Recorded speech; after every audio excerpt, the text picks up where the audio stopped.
पाकिस्तान समेत दुनिया भर में शहरों का आलमी दिन मनाया जा रहा है। वर्ल्ड सिटीज डे मनाने का मकसद क्या है जी? शहरों को दरपेश मसाइल के हवाले से शऊर उजागर करना है। एशियाई तरक्याती बैंक ने अपनी एक रिपोर्ट में कहा है कि साल 2030 तक पाकिस्तान की शहरी आबादी का जो तनासुब है बढ़कर 40% यानी 10 करोड़ के लगभग लोग शहरों में आबाद होंगे। बदकिस्मती से पाकिस्तान के जो बड़े शहर हैं वो नाकिस प्लानिंग की वजह से तबाही के दाने पर हम देख सकते हैं। उनमें रोशनियों के शहर के बाद बागों का शहर लाहौर है जो तबाही के दहाने पर पहुंच रहा है। इंफ्रास्ट्रक्चर पर बड़ी हद तक काम हो रहा है जिससे शहर में खूबसूरती तो बढ़ रही है, मगर जो फ़ज़ाई आलूदगी और स्मॉग है उससे शहर का हुस्न धुंधला हो गया है। फ़ज़ाई आलूदगी पर काबू पाने के लिए इंतज़ामिया की जानिब से इक़दाम किए जा रहे हैं, लेकिन स्मॉग बढ़ती जा रही है। लाहौर तो अब अक्सर दुनिया के आलूदा तरीन शहरों में पहले नंबर पर ही आ रहा है। और आज हम बात करेंगे कि शहरी आबादी में इतनी तेज़ी से इजाफे के हम मुतहम्मिल हैं, अगर नहीं है तो जितनी रफ्तार से आबादी बढ़ रही है, अगर देहात में लोगों को सहूलियात ना दी गई तो कितनी बड़ी तबाही होने वाली है। और इस पर मजीद बात करने के लिए हमारे साथ आज गेस्ट मौजूद हैं, माहिर माहौलियात हैं हबीबुल हक रंधावा साहब। हबीब साहब बहुत शुक्रिया हमें ज्वाइन करने के लिए। सर आप बताइएगा कैसे हैं आप? आज स्मॉग से बचकर आ गए हैं हमारे स्टूडियो। स्मॉग से कौन बचता है, चाहे वो इंडोर हो चाहे आउटडोर हो, बिल्कुल स्मॉग तो इफेक्ट करती है। चले स्मॉग पे बात करेंगे। सबसे पहले आज के दिन के हवाले से बात करते हैं। शहरों का दिन मनाया जा रहा है, आबादी का तनासुब आप देख रहे हैं कि रोज बरोज बढ़ता जा रहा है। क्या आपको लगता है कि हमारे जो शहर हैं उनका इंफ्रास्ट्रक्चर भी इस तरह का है कि वो इस आबादी को केटर भी कर सकते हैं?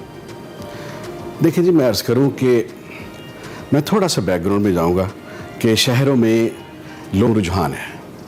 ये पहले ज़माने में जैसे लाहौर में था कि बादशाह को हर चीज़ अच्छी लगती थी, हैं जी, अच्छा शायर, अच्छा अदीब, अच्छा तख्लीकार, वो सारे लोगों को, अच्छे घोड़े, अच्छी खुराक, वो सारे अच्छे गुलकार, वो सारे लोगों को अपने दरबार में इकट्ठा कर लेता।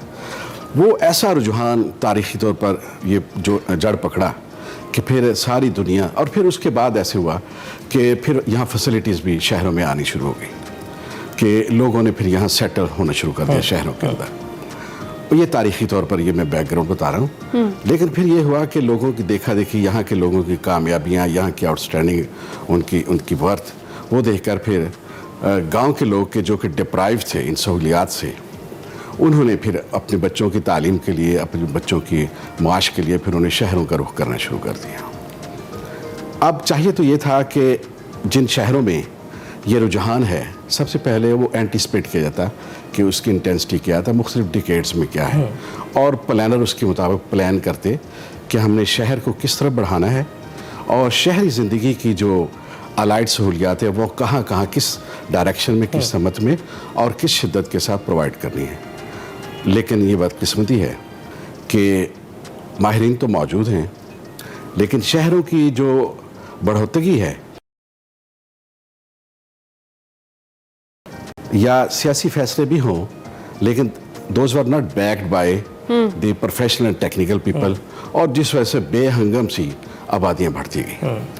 तो सर ये जो बेहंगम तौसी है, स्पेसिफिकली अगर लाहौर की हम बात करें, इससे कितना ज़्यादा नुकसान हो रहा है, कितने बुरे असरात जो हैं वो पड़ रहे हैं? अभी हमने स्मॉग वाला भी जिक्र किया, माहौल पर कितना बुरा असर पड़ रहा है, और जिस तरह से अभी आप और अली जिक्र ही कर रहे थे कि इंफ्रास्ट्रक्चर तो कैटर नहीं कर पाएगा इतनी ज़्यादा आबादी को, क्योंकि जो भी एशियाई तरक्याती बैंक की रिपोर्ट है जिसके अकॉर्डिंग अगले हम देख रहे हैं कि पाकिस्तान की आबादी 2030 तक 10 करोड़ तक चली जाएगी शहरी आबादी। तो इस पर क्या कमेंट करेंगे? बात यह है जी कि चले किसी ने एंटीसिपेट नहीं किया आज से 50 साल पहले, तो सब्सिक्वेंटली जो डिकेड्स आए हैं, 10 साल आए हैं, उसी से रुझान पता कर लेते जितने भी फैसला करने वाले लोग हैं, पॉलिसी साज हैं।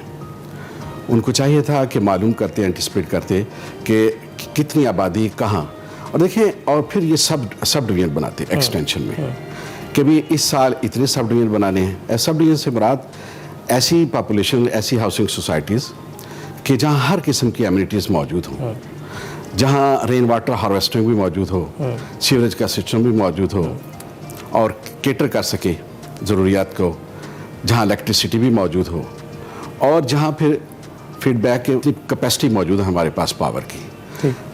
ये आयरन ऑफ फेट कि कोई बंदा सियासी तौर पर ये फैसले तो कर लिए कि हमने इसकी ज़मीन को इस डायरेक्शन में हमने आबादियों को, हाउसिंग सोसाइटीज़ को बढ़ाना है, लेकिन हम इंश्योर ना कर सके کہ بھی انہوں نے جو الائڈ فیسلٹیز ہیں وہ پرووائڈ کی ہیں یا نہیں.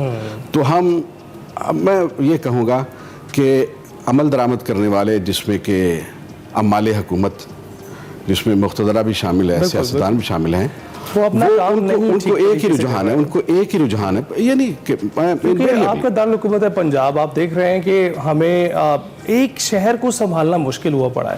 ایک موسم آتا ہے اس کو ڈیل کرنا مشکل ہے. اس کے لیے اقدامات کرنے کی کوششیں کی جا رہی ہیں، لیکن شاید یہ آپ نے جیسے ذکر کیا دہائیوں کی مسٹیکس ہیں جو ایکیومولیٹیولی یہاں پر اس وقت دکھائی دے رہی ہیں. اچھا، آپ بھی ایکس چیف انجینئر رہے ہیں. ہمارے ایک انجینئر لاہور کے سرگنگا رام، ان کی اگر بات کریں تو کافی انفراسٹرکچر سیاسی طور پر بھی وہ متحرک تھے. انہوں نے بہت ساری بلڈنگز بھی یہاں پر بنائی. اس وقت کے تقاضوں کے مطابق جو کچھ انہوں نے کیا اس نے جدت بخشی تھی لاہور کو. اب ہم دیکھتے ہیں کہ اس وقت ہمارے پاس کوئی ایسا شخص موجود نہیں ہے جو انفراسٹرکچر کی طرف بھی توجہ دے رہا. اور خاص طور پر ہم یہ دیکھتے ہیں کہ آبادی تو اور بھی بہت سے شہروں میں ہے. نیو یارک میں موجود ہے، ٹوکیو میں موجود ہے. آبادی کے تناسب سے آپ دیکھیں چائنا سب سے زیادہ گنجان آباد ہے کیونکہ اس کا ایک مخصوص ایریا ہی پاپولیٹڈ ہے. تو آبادی تو ریزن نہیں ہو سکتی کہ جس کی وجہ سے ہم کہیں کہ آبادی بڑھ گئی. تو یہ تو انفراسٹرکچر ہے جو اس آبادی کو کیٹر نہیں کر پا رہا. دیکھیے، آپ کی بات بہت 100% درست ہے اور بالکل صائب آپ کی رائے ہے. اس میں کسی کو انکار کی گنجائش نہیں ہے. لیکن آپ اسی طرح ماضی میں دیکھیں کہ کیا ہوتا رہا ہے اور اب بھی کیا ہو رہا ہے کہ فیصلہ ساز ٹھیک ہے، پولیٹیکل لوگ تو ٹھیک ہے ایگری کریں، لیکن کبھی بھی کسی ڈیولپمنٹ پروجیکٹس کی، ڈیولپمنٹ ڈپارٹمنٹس کی ہیڈنگ جو ہے پروفیشنلز کو یا انجینئرز کو نہیں دی گئی. اور اس میں یہ تو نہیں کہ ان گڈ فیتھ ہی ہوگا کہ انتظامی شعبے سے وابستہ لوگ جو 6 مہینے کے لیے آئے، 1 سال کے لیے شہر میں آئے، وہ جب اپنا پلان پیش کرتے ہیں سو کارڈ، تو ظاہر ہے یا سیاسی لوگ اپنا پلان اشارہ ابرو کے ساتھ جو پلان دیتے ہیں وہ منون اس کے مطابق عمل درآمد کروا دیتے ہیں.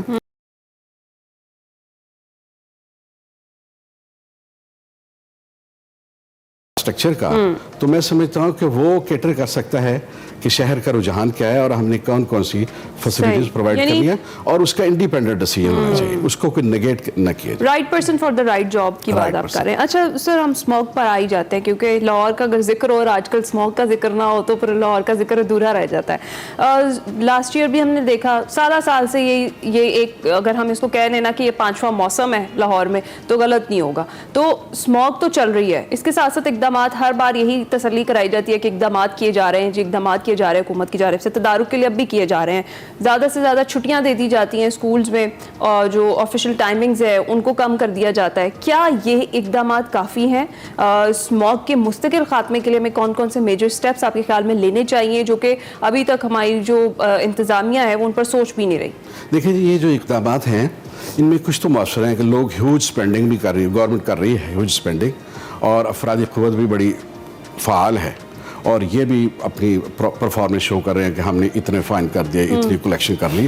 اور یہ بھی ہماری یہ ٹریجڈی ہے کہ سرکاری لوگ جو ہوتے ہیں وہ ایک ہی اپنی پروگرس بیان کرتے ہیں کہ ہم نے اتنے جرمانے کر دیا، ہم نے اتنی وائلیشن کو کمپاؤنڈ کر دیا، اتنا ہم نے ریونیو جنریٹ کر دیا. میں یہ کہوں کہ یہ سارے آج کل جو اقدامات ہو رہے ہیں اسموک کے بارے میں، یہ سارے سپرفیشیل ہیں. ہمیں جو اس کی روٹ کاز ہے نا اس پہ آنا چاہیے. روٹ کاز وہی ہے پھر آگے ایل پلاننگ یہ ہے کہ ہم نے کمرشل ایریاز کو پہلے اسپیسیفائی نہیں کیا. اچھا، شہر بڑھتے ہیں اور پاپولیشن بڑھتے ہیں، انسان نئی آبادیوں میں جاتے ہیں تو اپنے ساتھ کمرشل ایکٹیویٹیز کو بھی لے جاتے ہیں. لیکن لاہور کی بدقسمتی یہ ہے کہ اس کی کمرشل ایکٹیویٹیز ادھر ہیں اور سوسائٹیز جو ہے اس کی پیریفری میں بڑھ رہی ہیں. تو پرپورشنیٹی جو کمرشل ایکٹیویٹیز وہ بھی جاننا چاہیے. اب دیکھیں نا، اب لاہور وال سٹی ہے، وال سٹی کو ہم نے سارا کمرشل، وہاں دکانیں بن گئی، لوگ باہر نکل آئے، اور یہ ہمارا کلچر بن گیا ہے کہ جہاں کوئی روڈ بنتی ہے وہاں ہم کمرشلائزیشن شروع کر دیتے ہیں. اب کمرشلائزیشن کا کیا نقصان ہے کہ جہاں 10 بندوں نے رہنا ہے ایک کنال کے گھر میں، یا 10 مرلے کے گھر میں 5 نے رہنا ہے اور 2 وہیکلز ہیں، وہاں اب کمرشل ایکٹیویٹیز کی وجہ سے 100 وہیکلز آ رہی ہیں. اب ساری وہیکلز وہاں شہر کے سینٹر میں آ رہی ہیں، وہیکولر ایمیشنز ہو رہی ہیں، اور یہاں کا ان کی وجہ سے ٹمپریچر بھی بڑھا جا رہا ہے، انجن جنریٹ ہوتا ہے گاڑیوں کا، موٹر سائیکلوں کی وجہ سے، اور پھر ایئر کنڈیشن آج کل بھی چل رہے ہیں. اور دس از ڈائلاما کہ ہمارا ٹمپریچر جو انر کا ہے وہ آؤٹ 2-3 डिग्री सेंटीग्रेड ज्यादा है, जिसकी वजह से यहाँ का प्रेशर कम है और बाहर की स्मोक भी अंदर आ रही है।